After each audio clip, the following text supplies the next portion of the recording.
Couple of things. We've got 2 items on the calendar for those who've been here for this or those who are listening. Thank you, sir. File item number 3, SB 891 by Senator Gaines has been pulled for today. File item number 6, SB 1149 by Senator Stone has been pulled for today. And for the consent calendar, it's file item number 13, SB 1360 by Senator Bates, and file item number 14, SB 1422 by Senator Glazer, both of which are proposed for consent. If you showed up, we think those things will pass with ease. The other thing I wanted to, just for the record, reflect is that this committee last year discussed a lot of this issue about these tax credits, tax cuts in some sort, and how we were taking them kind of in a willy-nilly way. And so what we did this year, as you can see by the agenda today, is we've agendized almost all. There's been a couple that have been put over till next time, and tried to take a look at the big picture in terms of what the costs were, and have very graciously been working with a number of the authors instead of just passing things or not passing things on to appropriations to really, give this committee a little bit more gravitas. And so we've been working, and I think the authors have been great with respect to figuring out how we can paint a big picture and what we're passing out and what those costs are going to be, and be responsible in that regard. So just, although the other members are not here, those who are listening and those in the audience, I just wanted to say that that was our approach. With that being said, file item number 1, SB 874 by Senator Gaines, and he also has the next one, 890, file item number 2, as I said, new agenda. File item number 3 has been removed. Senator Gaines. What? Oh, I'm sorry, and also file item number 8, SB 1210. Great. All right, sir. Let's start with 894. Thank you, Chairman Hertzberg. And I was hoping I could present Senate Bill 890 first. We're waiting for a witness on certainly, whatever you like. No problem. Happy to accommodate you. Great. Thank you. This would be Senate Bill 890. 891 has been pulled, Senator. Yeah, 890. So you want to start? Let's start with file item number 2, SB 890. Senator Gaines. Great. Thank you. I want to compliment you on your bolo tie. Thank you, sir. Very attractive, yeah. I think I bought it in your district. Wonderful. Great.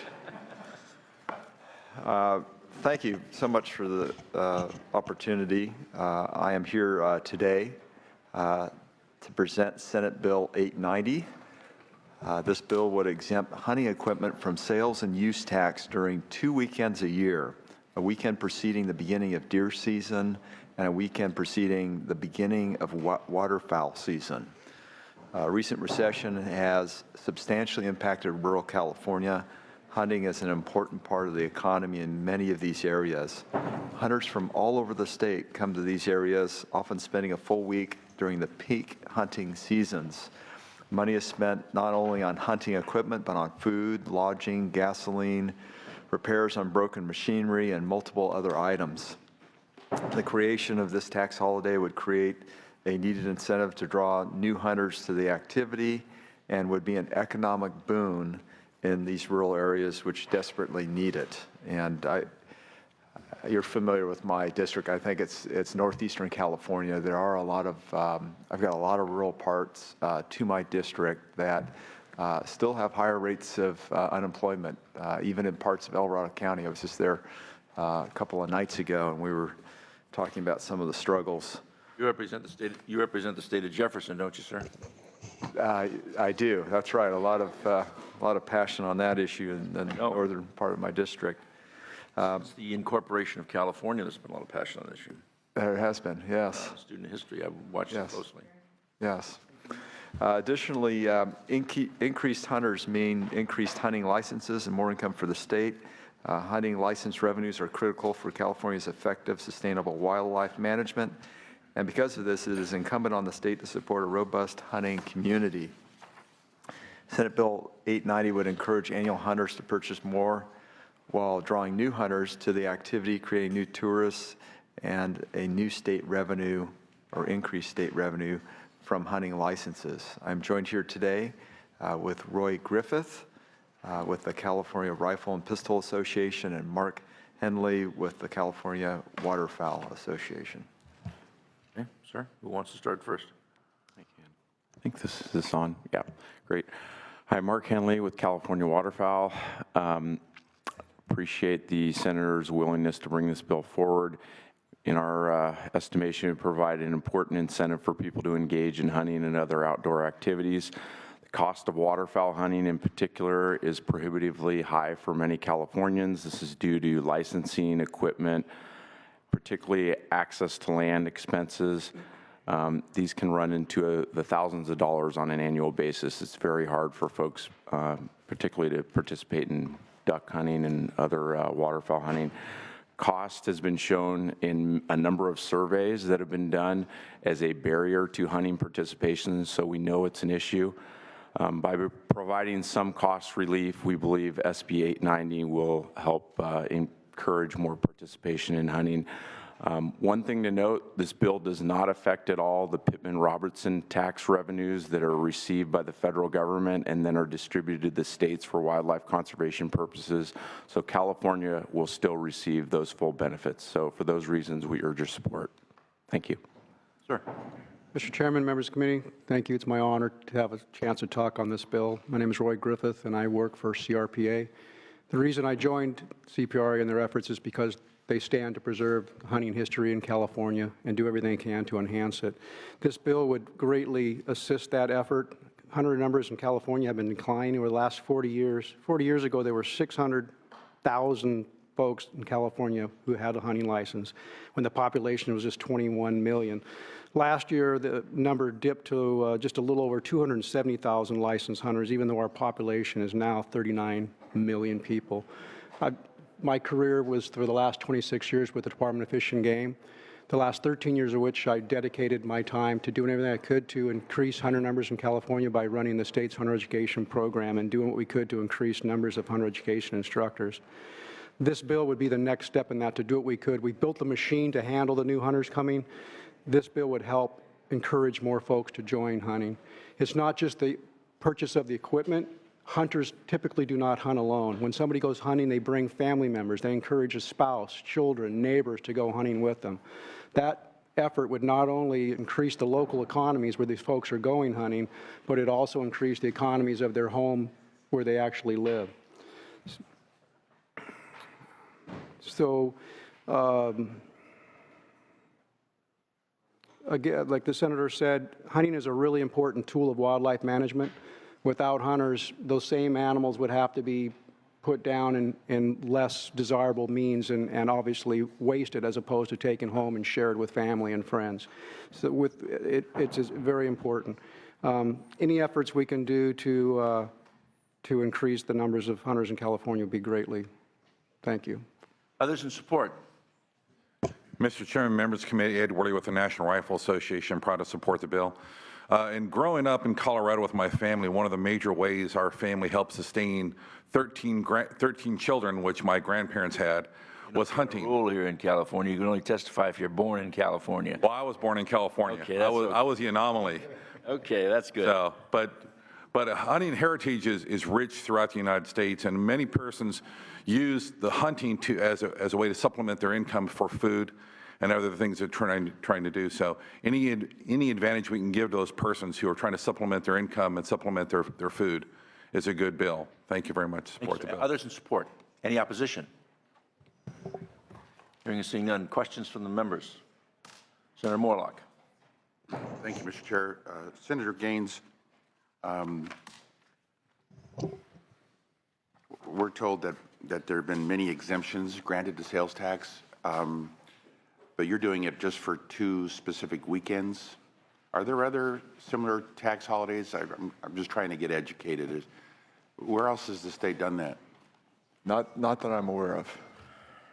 So this will be like the first time it's been proposed. I think there's some similar. So then the retailer has to really pay attention, modify the cash register, the computer for the day, make sure that their tax service is reporting everything correctly. And Okay, but we don't, but we've never done that. So any comments on that? Well, number one, these type of tax holidays are occurring in other states across the nation to great success, and they've shown that they've actually had increased sales as a result of the tax holidays. And yes, you would have to make an adjustment, that's true, in terms of your cash register. And, Yeah.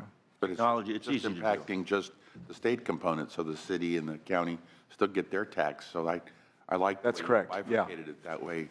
yeah, it's only the We're state not portion. disadvantaging someone else who's supporting your idea. So I think that's a fair deal. I just didn't have any historical perspectives. Yeah, well, you have private sector companies that often do tax holidays for purposes of attracting business, but they actually pay the tax. right. But they just calculate it themselves. It's really hard to do on the computer. But I don't want this question or the line of questioning have anything to do with the issue of guns because it's a sensitive political issue. And my questions have nothing to do with that. It has to do with, the jurisdiction of this committee, which is tax policy. And I would suggest that if there was a contest for the most gracious member of the Senate, you would win it, Senator Gaines. You're a gentleman's gentleman. You're the great gentleman. I like you very much. You're a close second, but you were born in the Netherlands, so it doesn't work. So the reality is, the reality is,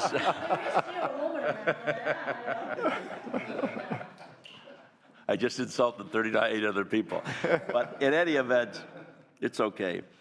I stand tall for what I believe. But according to our analysis, it's $363,000. That's what we're talking about. So from a cost to the state, it's not a big deal. But from a precedential standpoint, choosing one thing. What if I say, let's do the diagnostic of what the impacts of, say, books are, and we do a holiday for books? What's the impact of books? What about boating?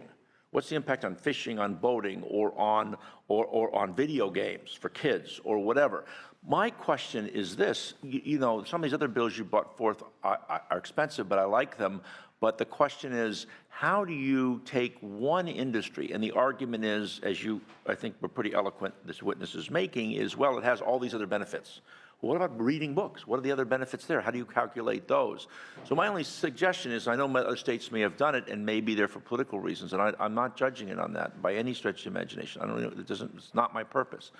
My purpose is as a tax committee, how do you create this special deal? Now maybe there's economic conditions or other arguments, and certainly historically, this has not been an intellectually consistent body throughout its history. I mean, we've made a lot of decisions based upon whatever the whims are of the day, right? So I'm not suggesting that, but I just wanted to raise that with you in terms of how do we take, dovetailing on Senator Morlock's question, how do we take and make a special exemption? And the last point is, it's $363,000. There's two sides to that trade. One is, well, it doesn't cost the state much, but the flip side is, well, if our diagnostic is accurate, how much impact does it really have into the hunters?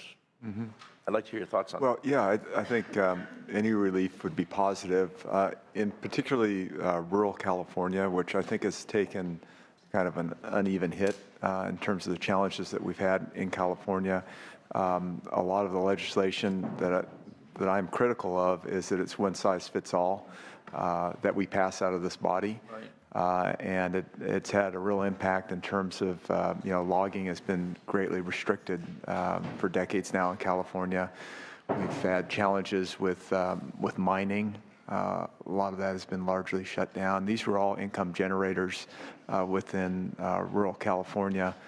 And hunting is one area where we could focus on that and provide some an economic boost that I think would not have a huge bottom line impact on the state of California, but I think would have a much more magnified impact in the rural parts of California. And I think Add to that, I think it addresses the fact that hunters in California are endangered species. I mean, we're less than coming down to towards 1% of the population. And Californians have shown great interest in protecting other endangered species, and hunting as a heritage and as a viable tool of wildlife management is slipping away. And I think this bill is an attempt to protect that heritage and to protect the California hunter and the history that he and she brings with them. Thank you. Before you ask the question, Senator Morlock, I just want to establish a quorum. Secretary, call the roll. Hertzberg. Here. Hertzberg present. Nguyen. Wynn present, Bell. Here. Bell present, Hernandez, Laura, Morlock. Present. Morlock present, Pavley. We have a quorum. We have a quorum. Okay, Senator Morlock? Thank you, Mr. Chair. This $363,000 loss in revenues is just from the State Board of Equalization. So what about the Franchise Tax Board and the Employment Development Department? I would think if we have an increase in sales, we have an offset of an increase in income tax to the retailers, and then you've got to peak up. These are two weekends, so you got to peak up with more employees to handle. I would expect you're going to have a lot more customers. They're all going to wait for those 2 weekends, I would think, and so then you're going to have a lot more employees, more payroll taxes. So it seems to me that the state should come out well ahead. I just see this as static. We're just looking at sales. Right, that's a fair call. At the ripple effect is you're going to be selling more product, which helps manufacturers and distributors and freight companies, and so That's right. I would just throw that in. No, it's a fair analysis, no question. Anything further? Would you like to close on this measure, Senator Gaines? Just urge your aye vote. Okay. Thank you. Bill's been moved by Senator Morlock. The motion is do pass as amended. No, I'm sorry, this is the, do pass to appropriations, okay? Do pass to appropriations, Secretary call the roll. Hertzberg. Wynn. Wynn, aye. Bell. No. Bell, no. Hernandez, Laura, Morlock. Morlock, aye. Pavley, 2-1. 2-1, we'll hold that open for you on this measure. Next, you want to go to,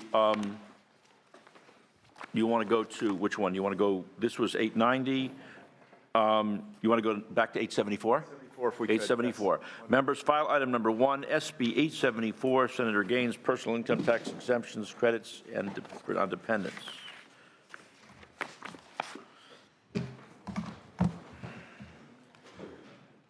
Thank you again, Chair Hertzberg and members. Today I bring you Senate Bill 874. I want to begin by accepting amendments to change the increase in the dependent tax credit from 25% to 10%, increasing the allowance to $371, and appreciate your help with me on that. That reduces the cost from about $407 million, the 25%, to probably about $150, $160 million in terms of the middle-class tax cut that basically you're providing. Yes. Yeah. Great. Thank you. Okay. California has among the highest personal income tax rates in the nation. To help alleviate the tax burden on families, the personal income tax law in California allows for what is initially a $227 credit per qualified dependent adjusted for inflation. As of 2015, the adjusted tax credit is $337 per California dependent. This bill would help keep hard-earned dollars at the disposal of hardworking taxpayers, which will ease the hardship on families by increasing the adjusted dependent credit to $371. And just want to thank the committee again and staff members for helping me in making some adjustments to this legislation. Witnesses? Support? Yes, Mr. Chairman. Mr. Chairman, I haven't been in here all year. I've missed you, sir. Hopefully all is well. Absolutely. Thank you. Yeah. Members, good morning. David Wolf with the Howard Jarvis Taxpayers. Hang out at my tequila bar. Did I just say that publicly? What the heck? Mr. Chairman, I don't drink, so it's okay. But Look at the bottles. yeah, right. Okay.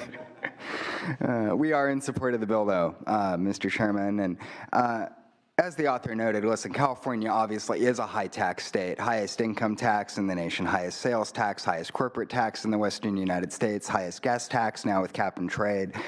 It's a very expensive place to raise a family, and especially with the median home price nearly $300,000 higher than the nationwide average. And I think anything we can do to alleviate the tax burden on the fine citizens of the state is a good bill. I'd ask for an aye vote. Can I ask you a question, even though it's a little out of order? So if you, look, at the end of the day, as Senator Morlock was talking about, it's ultimately a balance sheet test, right? If you give people greater deductions based upon the current tax structure, your assumption, but what if the tax structure changes? Was your position still the same in terms of the deductions? I mean, at some point, money's got to come somewhere. What's your thought on that? Well, I mean, Mr. Chairman, the tax structure is what it is, you know, and barring some tax reform, which I know you're interested in. Would you be willing to help on that? Barring some tax reform, Mr. Chairman, I think my remarks stand as stated.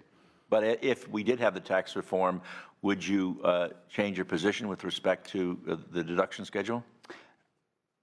I would want to see some language in print, that would articulate that, but perhaps. Others in support? Any opposition? Questions from the members? Senator Morlock.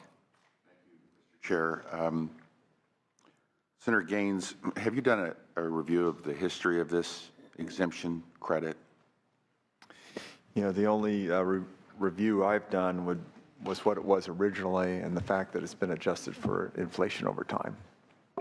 So I decided to pull up Form 540s for the last 11 years. So in 2005, it was 272. I won't read the years, Mr. Chair, but 280. The next year, 285, 294, 309. And then in 2009 and 2010, it dropped to 99. And then in 11, it goes back to 315, 321, 326, 333. And for 2015, it's 337.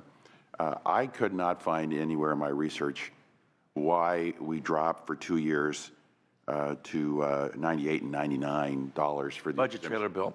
We're out of money. We're $63 billion in the hole. We're trying to generate dollars. I mean, I wasn't here, but that's clearly what happened. Well, that would be the obvious answer. That's what happened. It was in the budget It's like bill. we were in the Great Trailer bill. Recession. That's right. And so we took $200 per exemption away from the taxpayers to fund the state.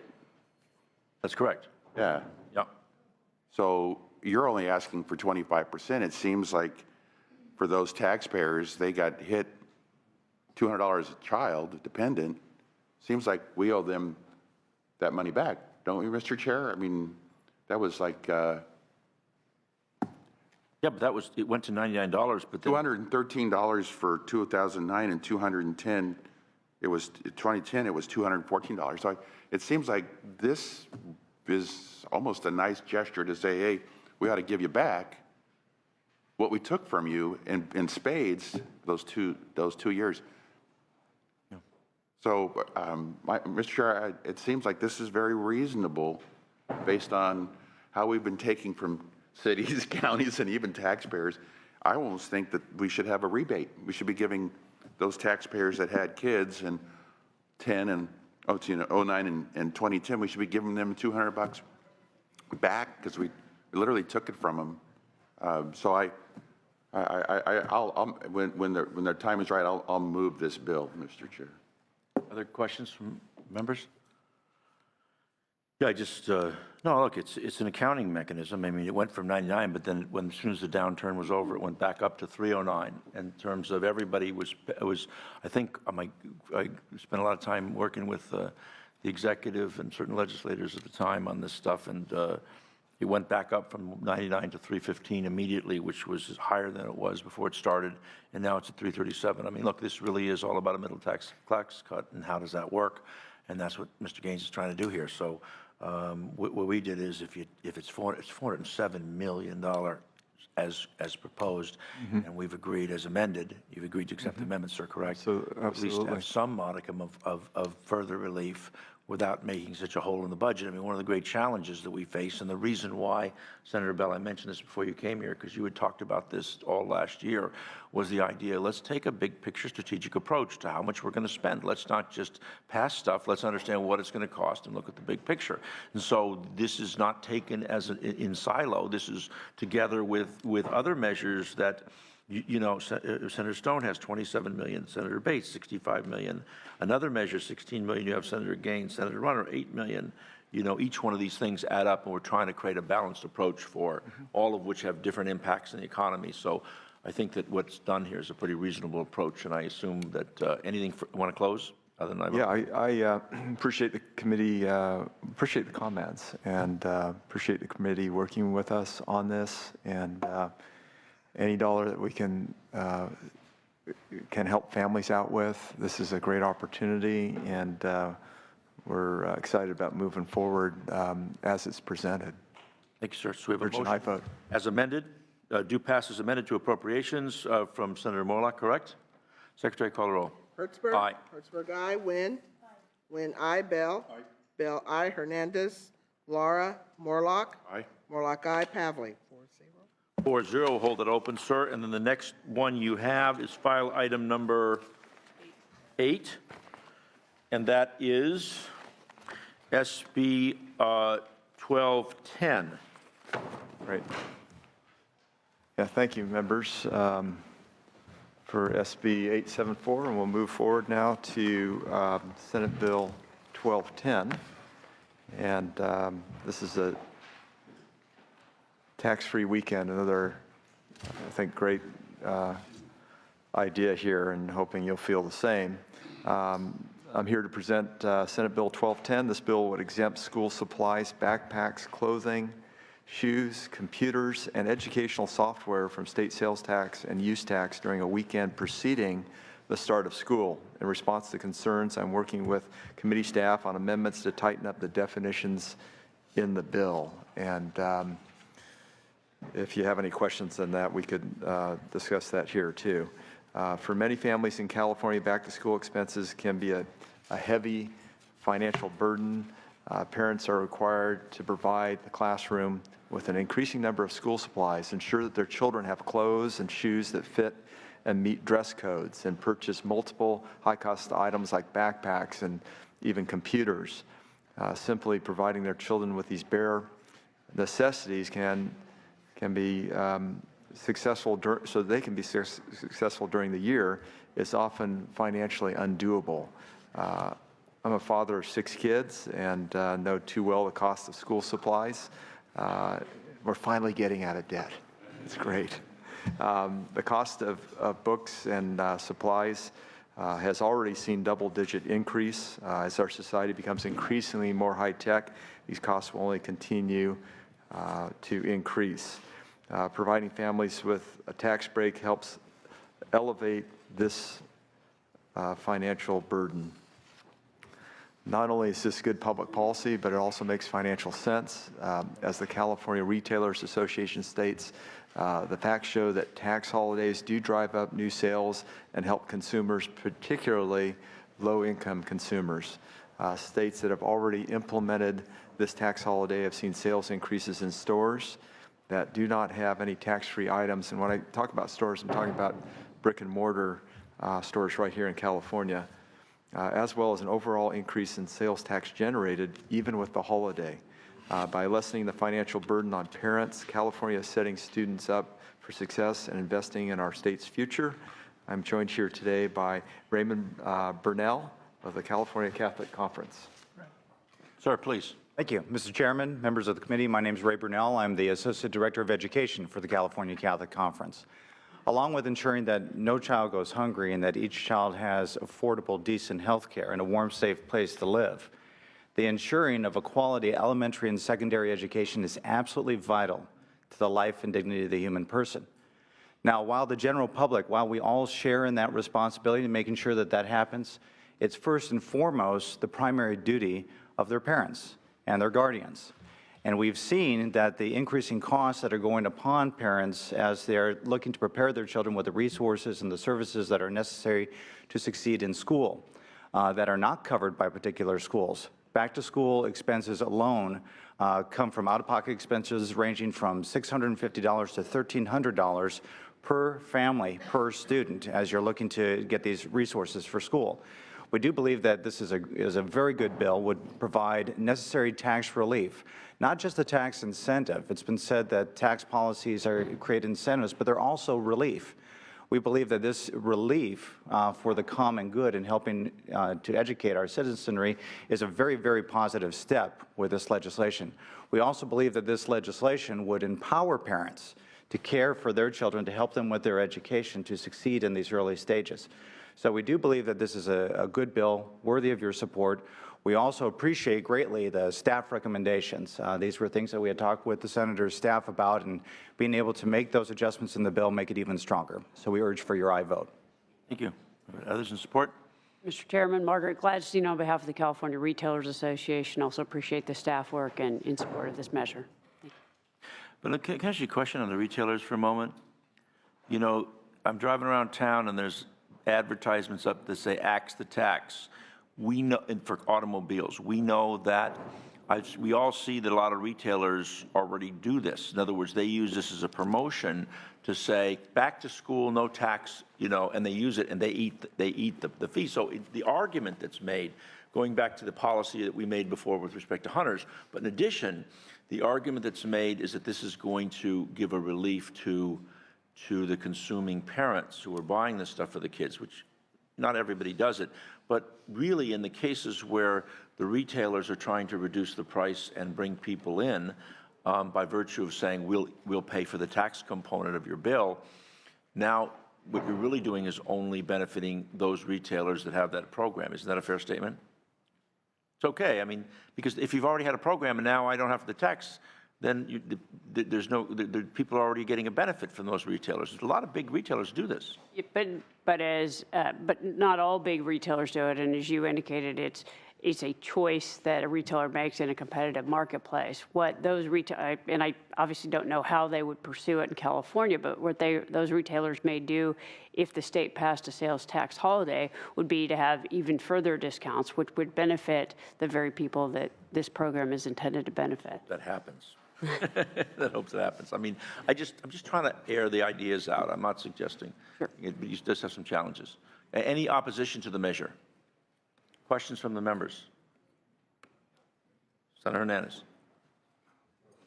So this would be a tax credit for a family member that perhaps buys school uniforms or books or papers or any school-related products for their children when they go to school. And then how would the businesses themselves reconcile that with the BOE at the time and just for a certain period of time? What is the logistics of how that would all work out? Yeah, we're working on actually a definition of what would be included. And so some examples would be like binders, book bags, calculators, blackboard chalk, compasses, composition books, crayons. We've talked about certain types of laptop computers, things of that nature. So it would be defined as to what those products are, and then they would have to look into their database and track that reduction in tax through their computer cash register system. And I'm just, not that I'm opposed to helping parents, but I'm just thinking it seemed like it might be a logistical nightmare with the taxing agencies that collect it to figure out during that period of time, how do they determine, you know, I don't know. I'm just, seemed like it might be logistically difficult. I'm just posing the question and just curious how that's going to all work. Sure. Now, just, I don't know if this helps, but there are 14 other states across the country that have this in place. So we could maybe look at some of the models in other states in terms of how their Board of Equalizations or franchise tax boards have determined, you know, how to implement It's done by coding with the, you know, look, certainly somebody can come in and buy a computer who's not a kid who's buying it for back to school, and I suspect they can cheat the system. But by and large, there is we know, I mean, certainly anecdotally, I know there's a huge market at that time, a huge push, a huge advertising by the retailers during that time. And, you know, a lot of the stuff you can just simply code it, but I'm sure there'll be some sloppiness in the accounting. Senator Morlock. Senator Gaines, it appears that 15 states have done this. At least they did it in 2015, according to the information we have. Has anyone done an economic study? Has any college finance professor done any scholarly analysis of what were the impacts, the sales tax revenue decline, but the benefits that offset it by additional sales or additional hiring so that there was like a net gain to the state? Has anyone had a chance to do that? Margaret, would you like to answer that? Senator Morlock, I'm not aware of that, but I'm happy to check into it and get back to you. Okay, that'd be good. I think we keep looking at just this, oh, we're going to lose the sales tax revenue, but there's other gains, and it would be nice to have a scholarly analysis of, you know, how this, you know, is really not only good for parents that are you know, scrimping to put their kids through school, but it also helps the economy. It would be nice to see it. We'll gather what information we can from other states and share that with you. Just if I could, the analysis, talks about a 2013 study from the Tax Foundation dealing with sales tax holidays and talking about shifting and whether it in fact increases those numbers. But I think it's a good idea if you can do a little homework on that. As this bill moves forward, we can do a little homework and make sure we're doing the right thing. Okay, anything further? We have a motion. Moved by Senator Nguyen. Secretary, call the roll. Hertzberg, This is this amended? Let's see, where's it? 1210 do pass as amended, correct, sir? To appropriations, Hertzberg, aye. Hertzberg, aye. Wynn, aye. Bell, aye. Hernandez, aye. Laura, Morlock, aye. Pavlik, 5-0. 5-0, we'll hold it open for the remaining members who are absent. Thank you very much. Thank you so much. I appreciate it. Handsome Senator Gaines, and I understand as an accommodation to Senator Stone, Senator Allen will allow him to step forward ahead of him in line. Senator Stone, you have file item number